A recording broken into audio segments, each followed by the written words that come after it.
এই যে পেছনের দেয়ালে রংটা দেখতে পারছ, এই রঙগুলোও কিন্তু আমরাই সিলেক্ট করেছি। আগে এখানে কমপ্লিটলি ডিফারেন্ট কালার ছিল। তোমাদেরকে তো আগের ভিডিওতে দেখিয়েছিলাম যে এই ফ্ল্যাটটা দেখতে আগে কেমন ছিল। আমরা পুরোপুরি সব কিছু চেঞ্জ করি এই ফ্ল্যাটের। ভেতরের যা কালার্স বা যেই দেয়ালগুলোতে ওয়ালপেপার লাগানো আছে, এই রুম থেকে একটু দেখা যাচ্ছে, দেখো ডান দিকে লিভিং রুমের একটা দেয়ালে ওয়ালপেপার লাগানো আছে, সেটাও আমরা পরে চেঞ্জ করি। তো সেই কারণেই পুরো বাড়িতে কাজ হচ্ছিল। আর এই কাজটা কিন্তু অলমোস্ট 3 উইকস মতন চলেছে। তো সেই 3টে সপ্তাহ তো আমাদের খুবই কষ্ট করে একটা রুমের মধ্যে কোনো রকমে আমরা থেকেছি।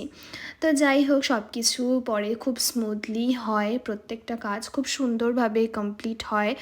তো তারপরে আমরা এই টেবিলটা ক্লিন করার পরে সপ্তর্ষি বলল ওর মনিটরটা ইনস্টল করে দেবে। এটা আমি পারতাম না করতে, তো এসে এটা করছিল। আর এই মনিটরটা কিন্তু খুবই কমফোর্টেবল কাজ করার জন্য। আর এটা ইনস্টল করতে কিন্তু খুব একটা বেশিক্ষণ সময়ও লাগে না। আর এটা ইনস্টল করার পরেই আমরা ভাবলাম যে আর কি বাকি আছে সেটা একবার দেখে নিই। তারপরে মিস্ত্রিরাও আমাদেরকে ডাকাডাকি করছিল অন্য দিকটা দেখার জন্য। তো মোটামুটি এই রুমটা একটুখানি সেট আপ করার পরে এইরকম লাগছিল দেখতে।